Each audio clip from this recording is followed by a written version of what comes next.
Hello and a very warm welcome to all our viewers in Nigeria and around the world to a new cycle on Global Television, coming to you live from the nation's capital, Abuja. I am Uyi Agmofwegbe, reminding our viewers that Global Television is on DSTV channel 365 and Star Times channel 276. President Bola Tinubu has nominated former Rivers Southeast Senator Magnus Abe as chairman of the Nigerian Upstream Petroleum Regulatory Commission, seeking the Senate's confirmation for him and 20 other nominees to serve on the boards of the two key petroleum regulatory agencies. A statement by the Special Advisor to the President on Information and Strategy, Bayo Onanuga, stated that Abe will lead the Nigerian Upstream Petroleum Regulatory Commission board alongside other non-executive commissioners, including Paul Jesse, a former Trade Union Congress chairman in Kaduna State, and Sunday Babalola, a former deputy director of the defunct Department of Petroleum Resources. In separate letters to the Senate, the President requested expedited approval for board members of the Commission and the Nigerian Midstream and Downstream Petroleum Regulatory Authority. At least 26 people have drowned and 14 others are missing after boats carrying farmers and fishermen capsized in northeastern Nigeria. Executive Director of the State Emergency Management Agency in Yobe State, Mohammed Goje, stated that the incident happened when a makeshift passenger boat going from Jigawa State to Yobe State capsized. Here's the report by Zarau Nasiru. Mohammed Goje noted that 13 other passengers were rescued, adding that search and rescue operations were still underway. Accidents are common on Nigeria's busy rivers, often caused by overloaded boats, poor maintenance, or failure to comply with safety regulations. Sanusi Ahmed is a boat worker and shares his thoughts on the incident. It has been about 2 or 3 years since we last experienced an accident on our waterways. From what we understand, the accident must have been as a result of overloading. However, we try our best to manage the load to avoid placing excessive demand on our boats. Meanwhile, Yobe State Governor Memala Buni has condoled with the families of the deceased, describing the incident as a monumental loss. Several dozens die each year in various accidents along Nigeria's waterways. Zahrau Nasser reporting for Global TV. Thank you, Zarau. In the meantime, Speaker of the House of Representatives, Dr. Tajuddin Abbas, has expressed deep sadness over a boat mishap that claimed the lives of 29 people, leaving several others injured in Yobe State, northeast Nigeria. In a condolence message issued by his Special Advisor on Media and Publicity, Musa Krishi, the Speaker lamented the tragic incident which occurred on Saturday at Garbi town in Nguru local government area of the state. Abbas extended his heartfelt condolences to the families of the victims as well as the people and government of Yobe State, describing the incident as a painful loss not only to the affected communities but to the nation at large. Stakeholders of the People's Democratic Party, PDP, have outlined far-reaching conditions for reconciliation as consultations continue to resolve the party's lingering internal crisis. Key issues under discussion include the party structure, possibility of another convention, public apologies, and other fundamental reforms seen as necessary to restore unity. Members of both the Taminu Turaki and Abdurrahman Mohammed-led factions of the National Working Committee reportedly confirmed that talks are still at an early stage, noting that options being considered include convening a National Executive Committee meeting or holding another national convention to address the disputed leadership positions. An African Democratic Congress faction has formally inaugurated its zonal states and appeal Congress committees nationwide, a move aimed at strengthening party structures and ensuring smooth conduct of Congresses ahead of the 2027 general elections.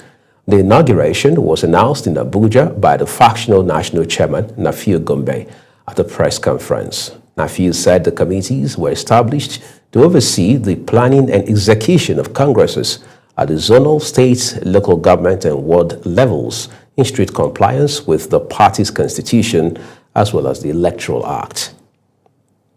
Minister of the Federal Capital Territory, Nyesom Wike, has assured the residents that 2026 will bring greater dividends of democracy. Reflecting on the last year, Wike described it as a very good year for the FCT, noting significant changes across the territory. He also said while not every goal was achieved due to a few setbacks, 2025 remains a landmark year, expressing hope that residents will witness even more positive transformations in 2026. The federal government has formally withdrawn the criminal defamation case it filed against Senator Natasha Akpoti-Uduaghan last year. This decision brought to an end what many consider a high-profile prosecution that attracted nationwide attention and stirred intense political debate. Certified court documents indicate that the Office of the Attorney General of the Federation filed a notice of discontinuance before the Federal High Court's Abuja Judicial Division, thereby terminating the criminal proceedings against the senator representing Kogi Central. Coordinating Minister of Health and Social Welfare, Professor Mohammed Pate, says the federal government has administered over 25 million doses of measles vaccine and 22 million yellow fever vaccinations nationwide. The minister disclosed these on his official X handle, highlighting significant gains recorded in immunization coverage and preventive healthcare delivery across the country. Beyond measles and yellow fever, the minister said 5 million children had received the pentavalent vaccine, while over 10 million Nigerians were vaccinated with the tetanus diphtheria vaccine through the nationwide diphtheria response. The Medical and Health Workers Union of Nigeria in Kaduna State has denied reports that it is planning a statewide strike, insisting that health services across the state will continue without disruption. This is according to a statement issued by the union and addressed to the head of the Kaduna State Civil Service. The union stated that the claims which have been circulating on social media are false, unverified, and capable of causing unnecessary public anxiety. The Joint Admissions and Matriculation Board, JAMB, has called on candidates intending to register for the 2026 Unified Tertiary Matriculation Examination, UTME, and direct entry to commence the creation of their profiles immediately. The board issued the updates in its weekly bulletin, urging candidates to ensure their National Identification Number (NIN) details are accurate before creating their profiles ahead of the registration exercise. JAMB also warned that errors in NIN data could lead to avoidable challenges during registration and subsequent examination processes. Governor Seyi Makinde of Oyo State has reshuffled his cabinet, relieving the secretary to the state government, Olanike Adeyemo, of her appointment with immediate effect. This is contained in a statement by Special Advisor on Media, Suleiman Olarewanju, in Ibadan, the state capital. The governor appointed Professor Mushabu Babatunde as the new secretary to the state government. The Nigerian Air Force has officially released the schedule for the Direct Short Service Commission 34 enlistment interviews for candidates who successfully made the shortlist. The announcement, made via the Air Force's official X account, signals the next stage of the recruitment process for applicants seeking commission through the DSSC 34 2025 intake. The statement further said the list of shortlisted candidates has been published on the Nigerian Air Force official recruitment portal, and those selected are invited to participate in the selection and enlistment interviews. Benue State Police Public Relations Officer DSP Edet Udeme has confirmed a fire incident at the police mobile force facility in the state, which destroyed officers and their armory. A video obtained by Global Television News shows the facility engulfed in flames with sections of the complex reduced to ashes. While the police have confirmed the incident, the exact cause of the fire is yet to be disclosed while investigations are ongoing. In the footage, a distressed voice is heard describing the scale of the destruction, stating that the armory was completely consumed by the blaze. Despite prevailing security challenges and heightened fear across both urban and rural communities in Sokoto State, the State Universal Basic Education Board has directed all public primary and junior secondary schools to resume for the second term on Monday, January 5, 2026. In a statement signed by the Executive Chairman of the Board, Umar Tambawal, the board says it has assured parents and the general public that all necessary arrangements have been concluded to guarantee a smooth and orderly commencement of the new term. Tambawal urged key stakeholders in the basic education sector, including parents and guardians, traditional and religious leaders, school-based management committees, and parents-teachers associations to cooperate fully to ensure pupils return to school promptly despite the prevailing security concerns. The remains of the senator representing Nasarawa North, Godiya Akwanshiki, has arrived in Nigeria from India, where he died last Wednesday. The body was received at the Nnamdi Azikiwe International Airport Cargo Terminal in Abuja. Among those present to receive the remains were the acting national chairman of the Social Democratic Party, Professor Sadiq Gombe, the party's former presidential candidate, Adewale Adebayo, former governor of Nasarawa State, Umaru Al-Makura, chairman of the House of Representatives Committee on Solid Minerals, Jonathan Gaza Gwefi, former Minister of Information, Labaran Maku, and other political associates. This is Global Television, and you're watching the live broadcast of News Cycle with Thuyi Agumofwebe. When the rest of the news returns shortly, Dangote Refinery pumps 43 million liters, denies facility shutdown. Details coming shortly, plus foreign and sports stories for you on the other side of this break. Please do stay with us.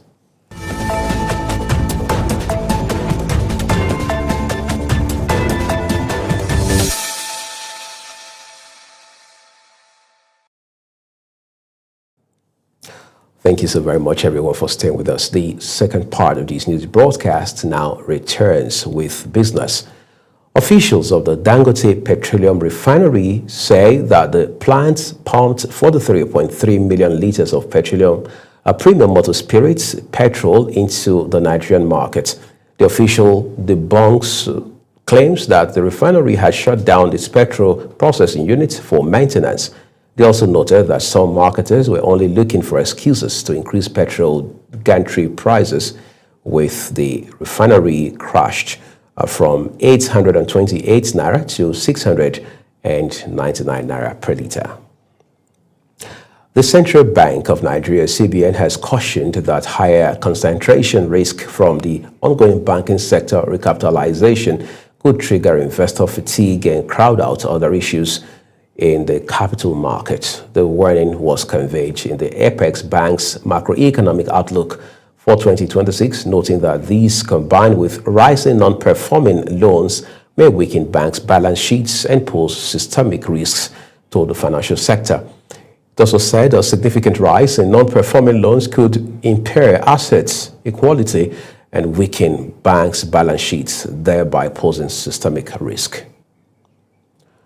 Still talking business, the Organization of Petroleum Exporting Countries and its allies, OPEC Plus, have agreed to pause their planned oil supply increases through the first quarter of 2026, opting to maintain current production levels amid a global surplus and uncertainty surrounding future output from Venezuela.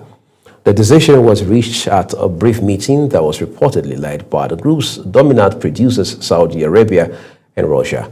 Delegates at the meeting said it would be premature to adjust supply policy in response to recent political developments in Venezuela following the reported capture of the country's leader, Nicolas Maduro, by the United States forces. Let's go further into the foreign scene now. Pope Leo has expressed deep concern over the recent United States raid in Venezuela, urging that the well-being of the Venezuelan people must take precedence over all other considerations. Speaking during his traditional blessing at the Vatican, the Pope called for an immediate end to violence, stressing the importance of respecting Venezuela's sovereignty. He said the unfolding situation should lead to justice and peace, not further instability. The United States President Donald Trump has threatened his Colombia counterpart Gustavo Petro following Washington's abduction of Venezuela's leader, saying he believed the government in Cuba too was likely to fall soon. Trump's warnings came despite a growing outcry over the brazen abduction of Nicolas Maduro, with Brazil, Chile, Colombia, Mexico, Uruguay, and Spain condemning the U.S. action as a dangerous precedent for peace and regional security. Trump told reporters on board Air Force One that Colombia and Venezuela were, in his words, very sick, noting that the government in Bogota was run by a sick man who likes making cocaine and selling it to the U.S.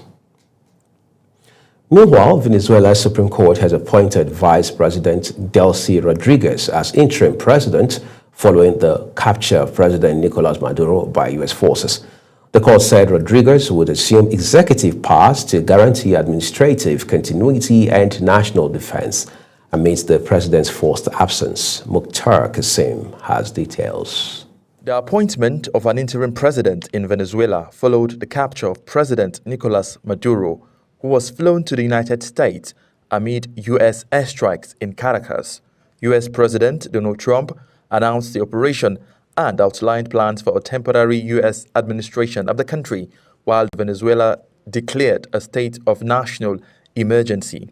Nicolas Maduro and his wife, Celia Flores, were captured in Caracas on Saturday and transported to the Metropolitan Detention Center in Brooklyn, New York. They face charges related to drug trafficking, which Maduro has long denied.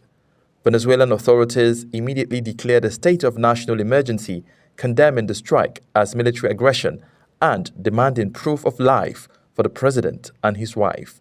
Eyewitnesses in Caracas reported explosions, smoke. Protective gear in the way he is being held by the agent there.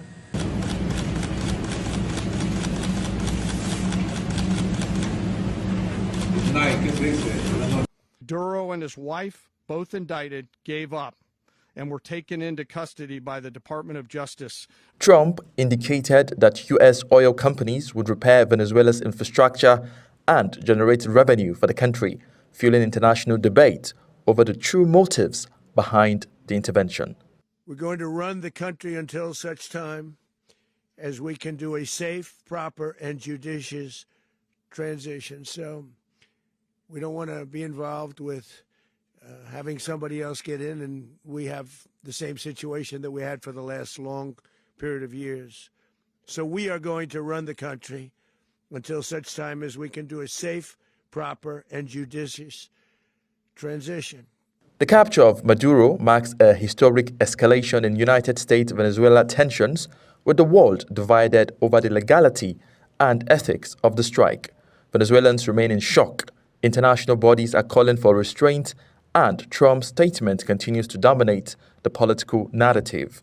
As Maduro sits in U.S. custody, the fate of Venezuela's leadership and future stability hangs in the balance, while the international community closely monitors each development. Mukhtar Qasim, reporting for Global Television News. Thank you so very much, Mukhtar. Time to take a look at sports for you. Nigeria continue their quest for a fourth Africa Cup of Nations title when they face Mozambique in the round of 16 on Monday at the First Stadium. Victory will secure the Super Eagles' 12th quarterfinal appearance, extending their record for the last 8 finishes ahead of Egypt, while Mozambique will make their debut at this stage after reaching the knockout phase for the first time in 6 attempts. The two sides have met 5 times across all competitions, with Nigeria undefeated against the members, winning 4 and drawing 1. Cameroon have booked a quarter-final meeting with host Morocco at the Africa Cup of Nations after both sides edged through contrasting round of 16 encounters. The indomitable Lions sealed their place on the last 8 with a 2-1 victory over South Africa, ending a 7-match winless run against Bafana Bafana. In the process, Cameroon struggled to impose itself in the final third for much of the opening period, but struck decisively in the 34th minute. A corner was only partially cleared, and after a series of deflections, the ball fell kindly for Junior Chamado, who kept his composure to curl home his first international goal from close range. And beyond the soil of Africa, Manchester United have sacked Ruben Amorim as their manager. This follows Amorim's comments after their 1-1 draw with Leeds United. The Portuguese criticized United's hierarchy, asking them to, quote, do their jobs, unquote, in a feisty press conference. And that's a full cycle on the news here. A quick reminder that Global Television is on DSTV, channel 365, and Star Times, channel 276. Kindly follow us across all social media platforms using at Global TV NG, as well as other handles as you now see on your screen. I am Uyi Agmofwegbe, and I'll see you again.